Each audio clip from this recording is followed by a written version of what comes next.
no? Na holandês está, de maneira de indicar, na gestão financeira, mas está na ordo, no? E supervisão financeira também para nos portar o que tu chama in control. Que in control está com nossa bisa para diante, nossa base A, então ora nos hala palo a boa na final, nossa bisa nos logra hasi A.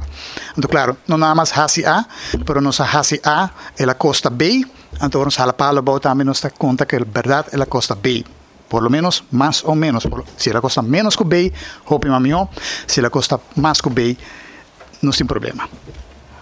Ok, pero essa aqui nota algo tá coso, botin de atender com 3 tipos de subdivisão. Botin parte links aqui não se chama gestão financeira no papiamento. Parte rechts botin manejo financeiro. Gestão financeira tá trata over de que bota hasi den dia a dia para administrar, para raportar, para pôr dados na papel e dar uma conta over de que passa.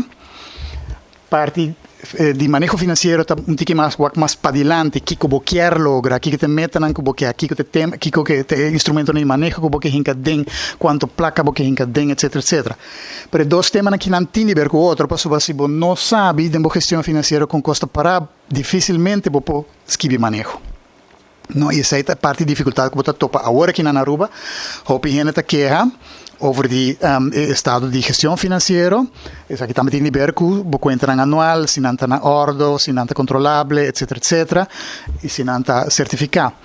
Mas isso aqui tem bom base agora para pôr riba manejo.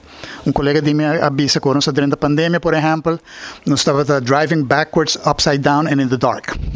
No? Se você não tem gestão financeira bom, you will be driving backwards, upside down and in the dark. No? A ideia está para drive right side up in the light and go in the right direction. Para meu papel em inglês. Ok, pero tem parte também aqui não, qual é parte de supervisão financeira.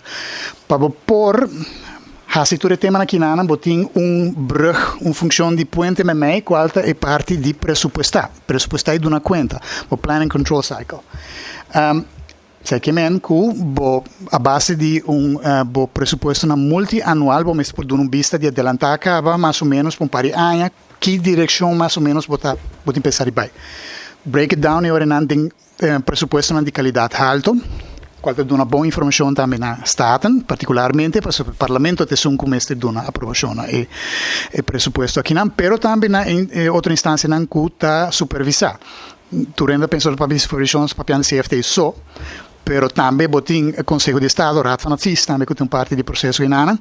E na final de contas, ora que botou apresentar conta anual, botin também Contraloria General de Aruba, que também tem rol aí dentro. Depois botin ter sistema de supervisão que está envolvido.